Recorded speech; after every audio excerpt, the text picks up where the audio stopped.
ಏನದು ಕೈಯಲ್ಲಿರೋದು?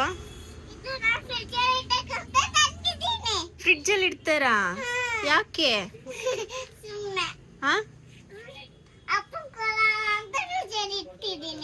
ನಿಮ್ಮ ಅಪ್ಪನ್ ಕೊಡಕ್ಕೆ ಕಾಸನ್ನ ಫ್ರಿಡ್ಜ್ ಅಲ್ಲಿ ಇಡ್ಬೇಕಾ?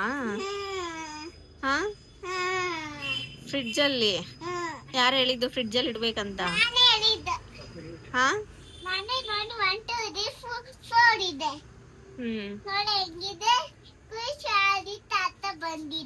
ಯಾ ತಾತ? ಯಾರದು ತಾತ?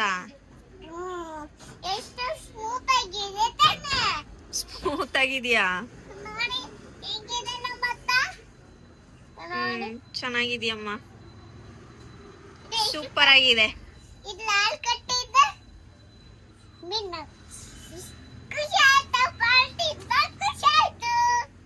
ಏನು ಅರ್ಥವೇ ಆಗ್ತಿಲ್ವೇ ಈ ಕೇಸು?